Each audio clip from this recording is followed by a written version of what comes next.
Welcome to the Tech Leaders Podcast Talent Special. I interviewed Ed Dixon, who set up a business called Bayezian back in January of this year. He comes from a corporate business development and technology background. He set up this business on the premise, on the mission of bridging the gap between education and industry, and bridging the talent shortage gap in general. It's a really interesting model. He's back in the trend. He's doing really well. We go through Ed's background. We talk about his current business model, and we talk about the current pandemic situation, how this is going to change things going forward. It's a really insightful conversation. We cover some really good areas, so I hope you enjoy it. This is Ed Dixon. Ed Dixon, thank you for joining us. This is an episode I've been really excited about recording. Tell us about Ed, tell us about your background from the point of leaving education right up to now. So I've had a mistaken career actually. I got into IT accidentally. Back in the early 90s, there wasn't really a career in computing and technology. It wasn't a natural progression. So at that time when I was applying to universities, I was thinking about what to do and sitting in a very unsure position as to what the future would look like. But underpinning my youth, I was a programmer and an early geek in the ZX81 and Spectrum and BBC Micro. So actually, I really loved that, and I was passionate about that. And I never ever thought that there would be a career in that area. And I was walking down a high street, and back then there was recruitment really was a job board in a window, and it was an IT operator. So I applied and was successful, and I was lucky enough to have a really, really good mentor. She set up my career pretty much from that moment onwards, and I've not looked back since. So yeah, I mean it's been an interesting career. I mean I've seen and I've always thought that there's an opportunity in any industry at inflection points, at major change, and our industry in terms of IT is at the forefront of that. So I've seen, the mainframe, the demise of the mainframe, and the rise of distributed systems, the internet, in terms of the impact that's had, and really, over a career, I've been lucky enough to be in a position to take advantage of these inflection points, and really we're at probably the biggest one, that we will see in our lifetime. It will have the biggest impact on society in the area of data science and specifically, AI. Mm-hmm. No, absolutely. So you obviously left university with a business studies degree. Yep. And then you made it all the way up to sales director of Capgemini, yeah? So talk us through that initial journey and how you got to that point. Well, interestingly enough, my entrepreneurial life started early on. I actually, in a similar situation today, I saw an opportunity with the rise of distributed systems and the rise of virtualization. I was finding it difficult in the role that I was in to find skills and capability. So I set up my own business. Oh, so really? That my first real soiree into IT entrepreneurship. It was the .com era, contractors. I was contracting, and I saw this opportunity. So that really was a large part of my career and really created the foundation. And then was successful in terms of exiting that business, and then was offered an opportunity through a friend of mine to go and run the transformation services business from a sales perspective at Capgemini, and that really got me into the big business engagement.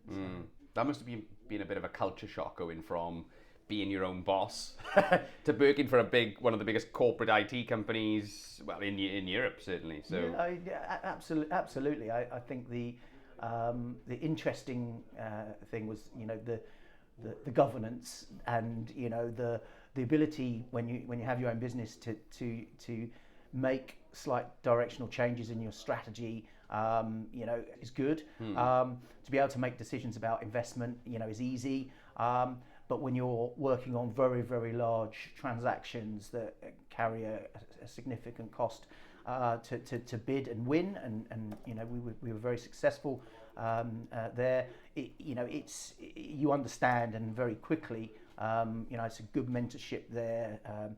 Mark Devonshire, good friend of mine, really gave me some really strong coaching and mentorship on really how to navigate a large organisation to be successful, and most importantly to deliver on your clients' expectations. Yeah, because it's all good and well being a good salesman, but then you've got the small matter of delivery, then, haven't you? Well, this is it.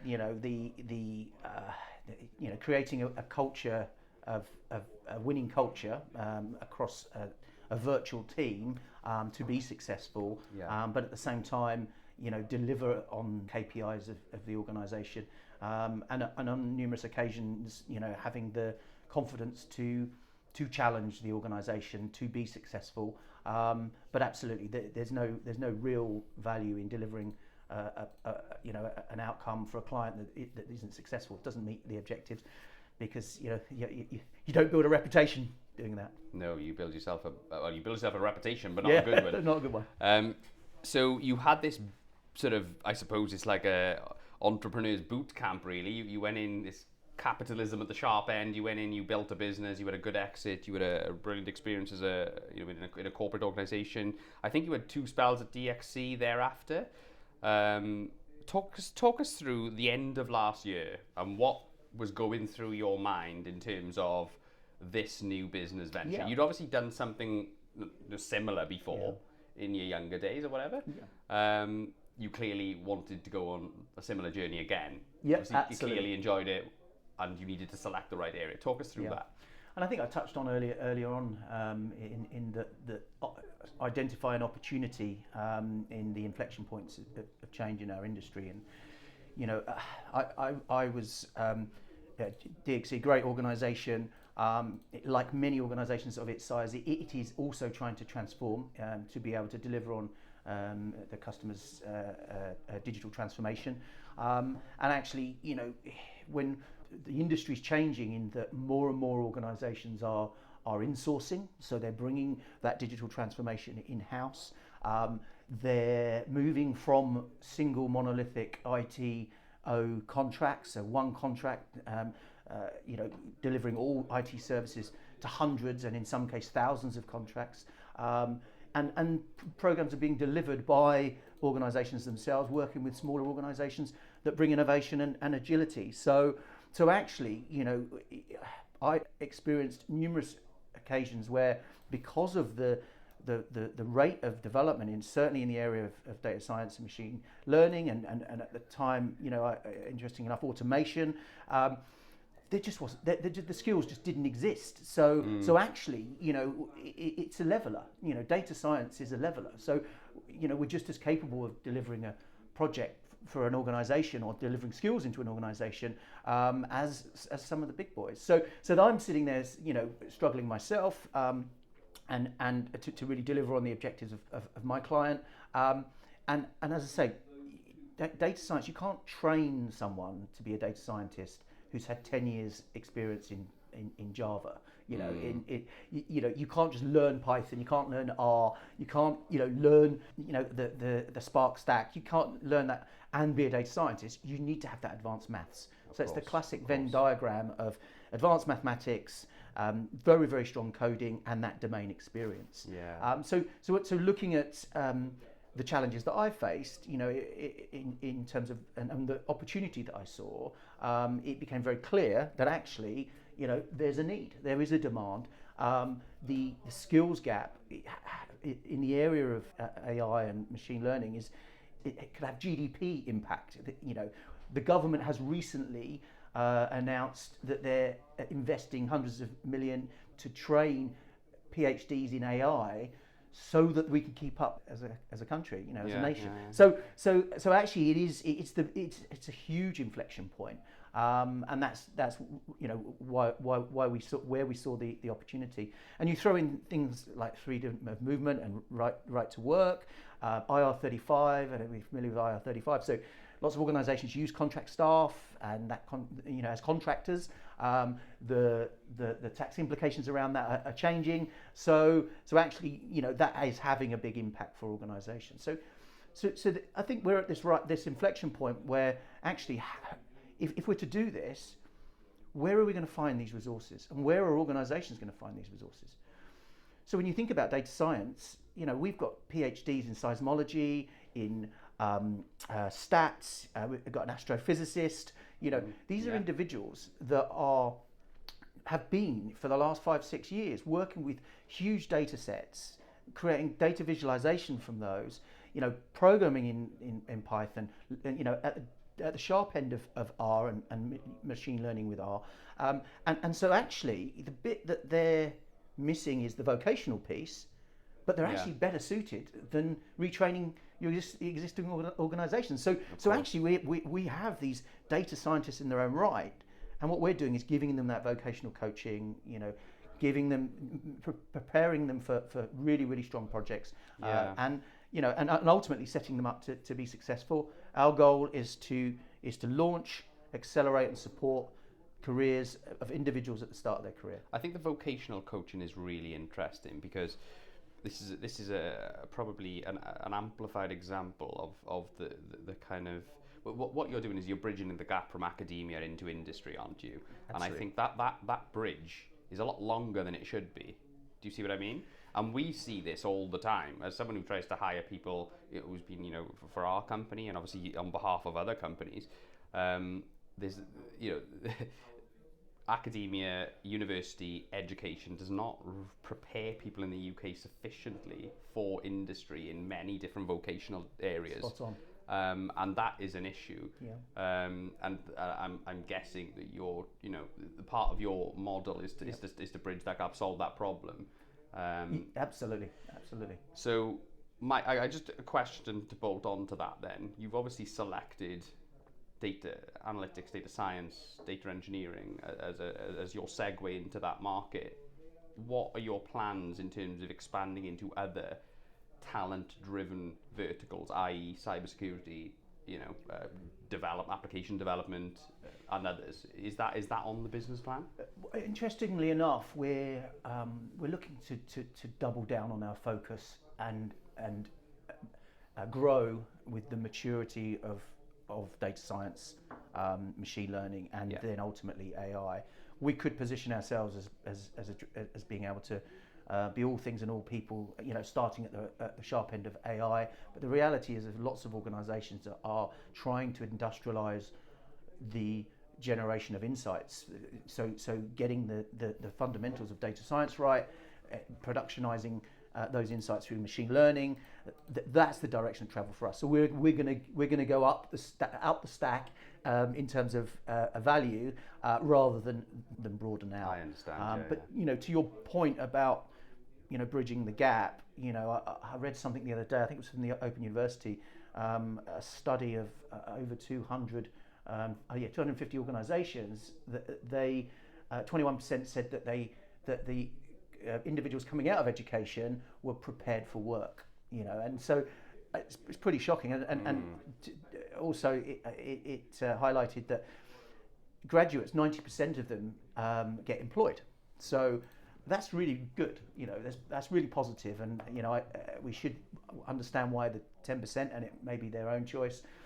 But what's hidden in those numbers, is that of the 800,000 last year employed, 380,000 of them were underemployed. So they're doing jobs that are under the capability of potentially the degree, the education that's got them there. So what we're doing is trying to identify those individuals that have already made a decision they want to be data scientists. I want to be a data scientist. So not wanting to deride the graduate programs, organizations are having to reconsider the graduate programs purely because of the need to bring skills on and get them. You can't afford a 2-year rotation and then decide what that grad's going to do.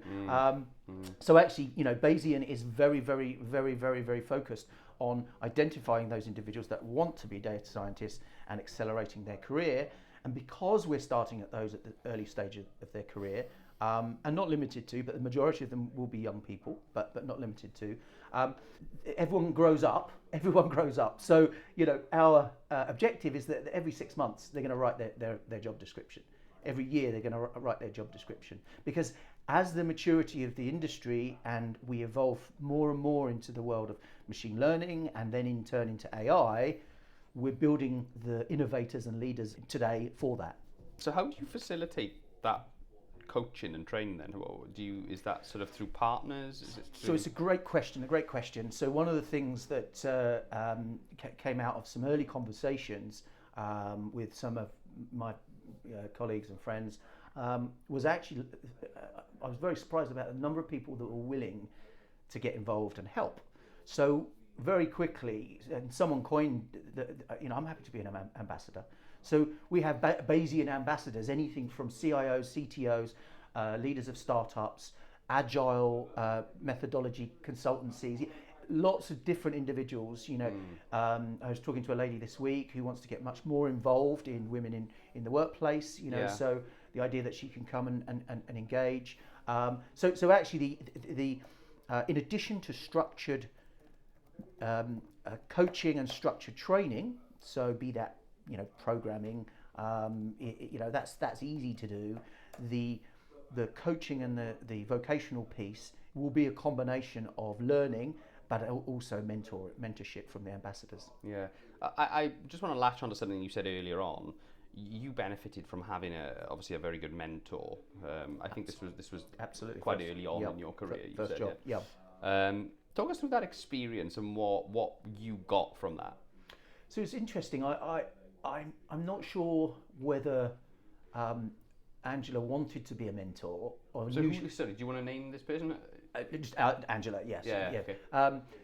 She'll. I don't think she was planning to be a mentor. She was just very good at it, and recognizing that I was young. Recognizing that I had something that was reasonably unique at that time. You were quite fresh out of uni at this point, Yes, that's correct. Yeah. Very, very young in terms of the IT industry, but I was unique in the sense that I had this underpinning programming. I'd written games. I was a programmer. So she nurtured that. But what was really important, and it almost comes back to once again what was driving the Bayezian thought process, was that she was very good at coaching me in situations that I didn't know I needed to consider. So, good example, meeting the CEO of the company, I was petrified. So she coached me through, how to engage, prepared me, if anything, just prepared me for that engagement. Yeah, I understand, for someone, and gave me a sense of what his pressures were, and ultimately from the strategic direction of the business, its KPIs, to the job that I did every day, how did they link up? So when I sat, it was more of a conversation than a petrified. The converse of that is, I know someone that didn't have that, and even today is petrified meeting, senior execs. No, absolutely. And he joked with me. He said, I'm still imagining them naked. The whole. So that's an example where I look back now and if I hadn't have had that, I'm not sure I would have been as confident early on in. So this has really had a big impact on your career, and it must have been probably the one of the core reasons that motivated you to set up a business like Bayezian, was because you benefited from a mentor. You're essentially taking that model to the market, aren't you? Absolutely. That was the key thing. That was the I suppose the pivotal point in this. I had 100 ideas and qualified out on 99% of them.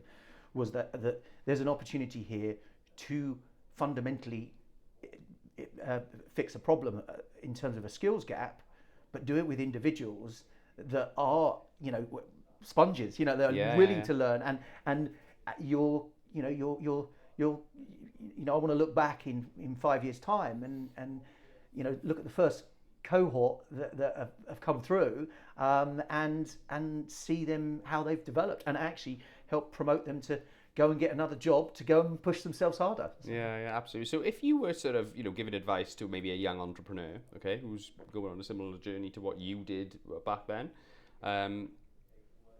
who would be interested in getting a mentor, how do you think is it? Sorry, let me rephrase that. What do you think is a good way to go about finding a mentor? Because it's quite daunting, isn't it? Going up to somebody and say, "Will you mentor me?" Especially if it's for free, and you're expecting this successful, super busy business person to give you time, and you hardly know them. What sort of advice would you give on that one? So the number one thing I would say is you've got to ask, and you'll be surprised how responsive individuals will be. And one thing that I've always found difficult is there's quite often a suggestion that you need a mentor that's not at work or is different to what you do. So I have seen situations where people have sought out different parts of the business, but actually I believe that if you work, your boss can be your mentor, but it's a different engagement when you're switching into mentor mode, because you're, a mentee mode, you can talk about a situation at work that happened, and you can, black box thinking, you can deconstruct it, understand why it happened, and get your coaching from there. So number one, I'd absolutely ask, because, and you'll be surprised, however busy someone is, there are a lot of individuals yearning to do more mentorship. So, and number two, I would keep it closer to your career, rather than looking outside. So how has the recent pandemic situation affected your business then, Ed? You set up in January, and obviously all this has unfolded now. What's been the effect? It's interesting, interesting times. We're fortunate enough to have a very, very, very good investor, so the support's there, and also really pleased to say that our existing customers have been very supportive. So most of the projects have continued. What's been really interesting, and I've really enjoyed being part of it, is the team that aren't on projects at the moment have been working in the incubator, and really exciting projects that are coming out of that, and interesting in these strange times. They've taken it upon themselves to look at the current situation and look at causality across various different countries, in particular, the outliers of Germany and Sweden, and really just to look at can we develop some models that identify lead indicators for a combination of either economic recovery or alternatively further waves. So yeah, it's been interesting times, but we've been very, very busy, and actually it's given us a really good opportunity to get some of the team further forward in terms of their development. So is it a good time for companies to hire graduates, entry-level people, experienced people? Is it a good time to do that now? Yeah, absolutely. I mean, I think we've all, in the great realization, we've all come to the conclusion that working from home, albeit has had some issues. Personally, the feedback I'm getting from lots and lots of individuals in terms of our customers, in terms of a lot of transparency, is that they get more time to do greater activities of a greater level of quality. So actually, I think it's definitely a great time. Obviously, there's the challenges around engaging over Zoom, etc. But we're getting better at that. So most organisations have a conference call culture anyway. So yeah, we're already starting to look at the next intake for the Bayezian program to build our team in anticipation of for future growth in the back of the year. So yeah, highly recommend it. What positives have you taken out of it then, Ed? You mentioned about getting more comfortable with remote working and using these conferencing tools, which none of us had heard of a couple weeks ago. What else have you taken from it? I think I've experienced as I just touched on it, a really, high level of transparency, in terms of engaging with customers and partners as to where they are in their cycle. I think it's a greater level of focus that I'm experiencing. So, where data science has a perception challenge, in a sense that it is going through the trough of delusionment at the moment. So actually, what this is doing is helping organisations prioritise those projects which potentially were continuing with no sight of value at the end of it. So actually now those projects that have thrived and have the funding, have the programs in place, are the programs that are going to deliver. So it's that focus has really helped. I think that's safe to say. Yeah. So as an entrepreneur then who set up a business in 2020, which it would sound like a poison chalice for most people. What have you personally done to keep yourself motivated, structured? What challenges have you had in this pandemic situation, and how did you overcome them?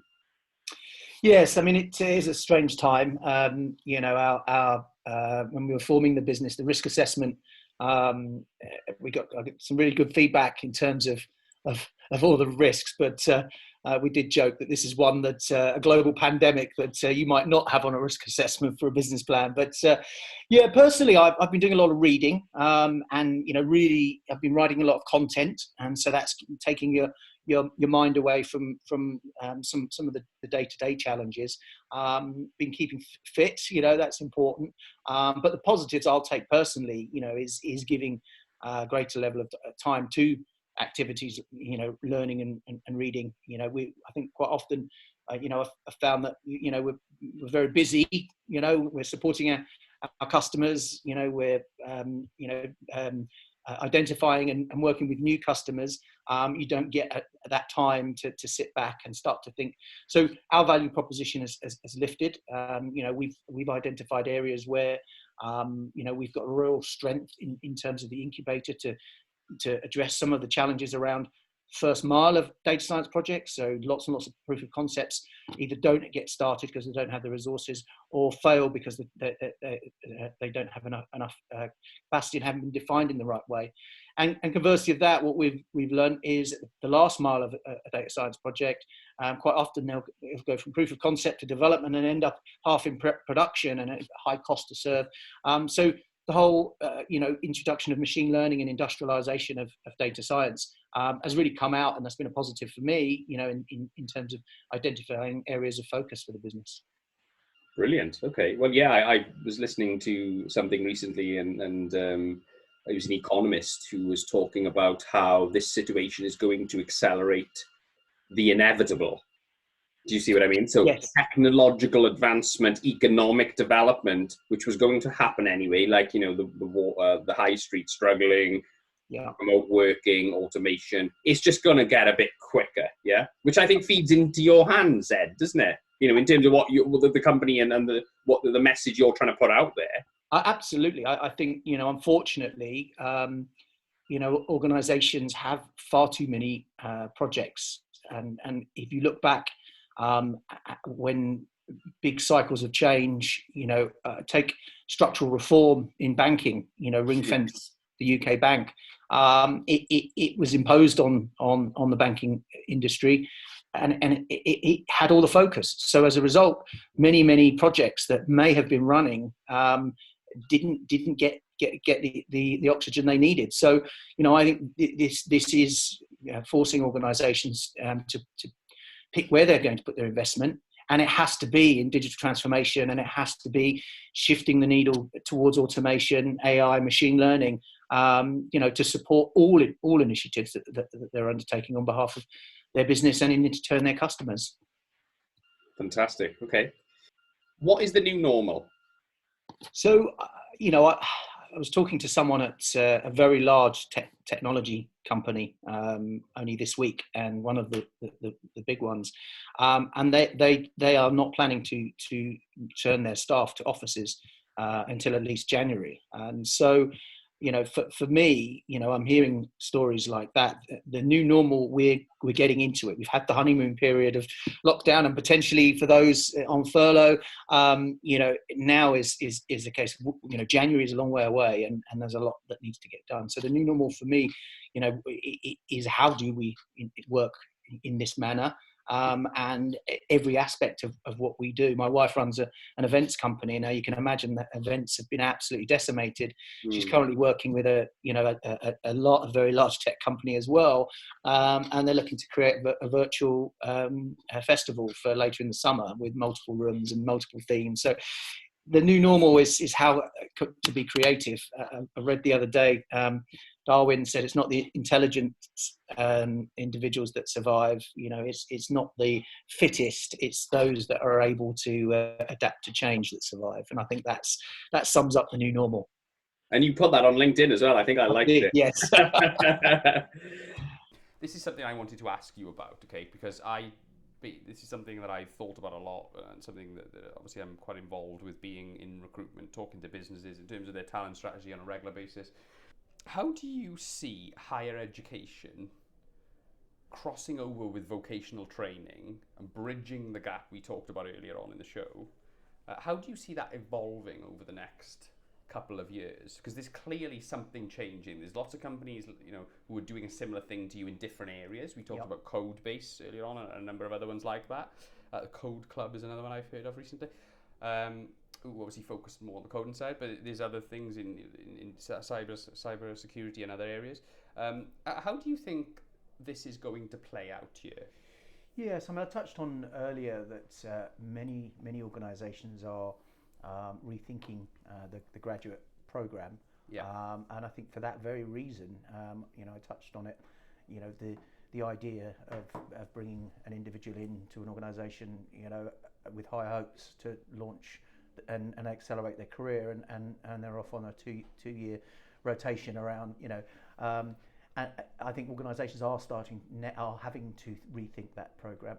I've got a good example. I won't mention names, but when I was at Capgemini, we were working on this big initiative for a client, and there was a grad on the programme. He was new, and whatever happened, he was directed in the area of the PowerPoint presentation, and was changing the colours and being asked to contribute in that way.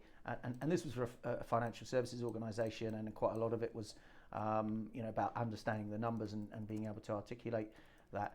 And I asked him over a beer, his third day on the team, what's your degree? And he had a first from Oxford in fluid dynamics, and so he was pretty much the brightest guy in the room, and actually, if we hadn't had that conversation, he would probably continue doing that for 3, 4, 5 months, and would have been so felt so devalued and not contributing. Whereas actually we got him heavily involved in the finance side of things, and that he helped us win the business, and wow. So I think, and don't get me wrong, I'm not deriding the graduate programs, because they're there to take a vast number of individuals through a process. I think what's going to happen is it's becoming more and more individually driven. Yeah. We call our program a unique development program, rather than so much a boot camp. What's unique about it is it's unique to the individual. So every single individual is almost having their own 6-month, training program, 24-month, 2-year grad program. So because up until about 5 years ago, skills refresh was anything from 5 to 10 years. Now it's predicted to be every 2 years. So every 2 years you're refreshing your skills. So actually, what we're seeing, and you touched on some of the traditional sort of boot camp programs, individuals are training themselves. Individuals are getting their own training. They're not relying on their employer. There's so much training out there that's a low cost point. So they're accelerating their career, and they're actually outstripping their employer. So so I think organisations are changing to support that.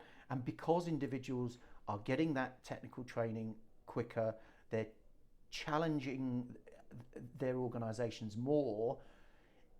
The bit that the organisations need to focus on is that vocational element. How do we make sure we're creating rounded individuals that are great at their job and love what they're doing, than actually has been levelled at Silicon Valley is creating a digital sweatshop. And that's absolutely important. So. Yeah, I think I was reading a blog recently, or I think we call it a blog, but it was more like a white paper. It was so long, but it was basically saying that it was talking about how the education system is largely been unchanged for a long time, and 200 years or so, and was kind of put together to get people to work in factories in the 1800s. Essentially, it's like a bit like the Ken Robinson talk. I think I mentioned it on a podcast the other day. But the labour market is changing at a lightning speed, isn't it? In terms of the kind of skills companies look for, in terms of the culture of organisations, etc., etc., etc. So I think what you're saying there is trying to sort of get some alignment between the two, because that's a big problem if we can't get that alignment right, isn't it? Yeah. I wanted to ask you as well then. We got our crystal ball out and we were talking about how things are going to materialise. How do you see the sort of current political situation around Brexit and the immigration aspect of that? Because that's a big factor in the skills gap, isn't it? Because we've always the skills gap hasn't looked so bad because we've had a lot of immigration and people coming from other countries. We've taken a lot of talent from other countries and put them in and deployed them into work in the UK. If that was just kind of the flow was to stop, I know Boris Johnson is talking about an Australian-based, point system which could stem the flow of talent coming from overseas. That makes that creates more of an opportunity for you, doesn't it? Yeah, absolutely. I mean, it is already has had an impact with some large institutions, large organisations, moving large parts of their business to mainland Europe or afar. So absolutely, and I think it's going to be an interesting time. It's going to be an interesting time. The skilled versus non-skilled, and you touched on the points-based system, which has just literally just been announced, as you know, should make it more straightforward for individuals from the EU and afar to come and take on a skilled job like a programmer. So, but it's whether individuals choose, and I touched on IR35 and other situations that are occurring at the same time, whether individuals choose to return to their home country to work, because it's more cost effective for them to do that, and they've got a great level of certainty. So, but we do, and we are already in conversations with our early customers and our long prospect list around how we can potentially fill that gap for them in the short term. Yeah. Well, what would you say to business owners who, need to acquire the right talent? They can't afford, the crazy salaries some of these, technical people are sort of demanding these days because of the balance of supply and demand. What would you say to them in relation to them taking a chance on a more junior option, or a team of more junior options? Because there's a lot of reservations around that, isn't there? Because of what we talked about, because of that bridge between education and industry. What would you say to those people? Well, it is. You touched on it. Someone referred to it the other day as sort of as a high management overhead of getting these individuals up to speed. Don't get me wrong. There are many organisations out there that have very, very good programs for taking, people at the beginning of their career, graduates and apprentice schemes. Not as many. I looked on gov.uk for data science apprenticeships, and there were 4, and 2 of them were from the same company. So we're actively looking into that an apprenticeship program. So that's potential for us to provide. But it is back to the point around giving an individual, and I know that's difficult, but you can have a set of individuals with a certain level of education that can come into a program that's going to get them into work much quicker. Yeah, no, absolutely. What kind of things do you do to sort of keep your sort of development sort of going, you know what I mean? Yep. Because obviously it's all about learning. I'm sure you're constantly learning doing Yep, this absolutely, on yep. this journey. But what do you do to develop yourself on a daily, weekly, monthly basis? I'm an avid reader, so I consume books and content continuously, and there's always something I can take from that. I think what's really interesting is having conversations, meeting individuals. In my previous role, I had a well-trodden path to customers and back. The other day, in one day I was on a bus, a train, a tube, and even a tram. So, and that was just really out meeting organisations and individuals, both in terms of looking at their career or looking at working with Bayezian. And every single conversation, I always ask myself, what can I take from that, and hopefully, what has the as the individual I've been talking to taken from it. So, and that's my sort of learning. I've got two lovely daughters that keep me busy. So that's a learning curve. Exactly. So we're currently in the progress of learning coding and trying to get little robots doing things. So so future Bayesians there. What books have you could you sort of recommend, and what books do you like that have helped you in your career? Oh gosh, that's a good question. I mean, because there's been so many. I think, well, look, what I'm reading at the moment, which I wish I'd read. I wish it's the first book I read. It's called The One Thing by Gary Keller. I've heard of it and not read it. So it makes absolute sense. And in another book, Good Strategy, Bad Strategy, they made reference to it. And it just recalling this now, Andrew Carnegie in 1890. One of the classics then, eh? There was a young, I think his surname was Taylor, a young individual that was a shining star in what they call work optimization. And Carnegie apparently said, I'll give you $10,000 if you can improve, how I work. And he wrote on a piece of paper, write down the 10 most important things that you need to get done and start at number 1. And the story goes that within 10 days, 11 days, he had written a check for £10,000 and sent it to this young guy. Wow. So actually, I read that in one book, Good Strategy, Bad Strategy, and then in Gary Keller's One Thing, and it just brought it for me. I know it seems simple, but actually, multitasking is not many people are good at multitasking. And no men. No, well, there we go. So, but this is, it's a lot more to it than one thing. But actually, if you set your mind on one thing and other individual things you're doing roll up into that one thing. Yeah. So really good book. I'd recommend that I'm reading at the moment. Brilliant. Well, you kind of did a little bit answer a little bit of this there, but I'm going to ask it anyway. Well, what advice would you give to your 21-year-old self? Yeah, it's a good question. I would say that that don't assume any barriers associated with age, and I think throughout the whole of your career. So because you're young and you're at the start of your career, doesn't mean to say that you can go that you can't go faster than you should be able to go as fast as you want in terms of growing your career. So seize the day. Classically, seize the day. I could go back and just say, just keep going, because until you hit other barriers, if you're continuously driving yourself, and the other thing I would say is if there was such a thing as Gen Zs and Gen Ys and millennials, just ignore it all, because it's a lot of it is actually written from a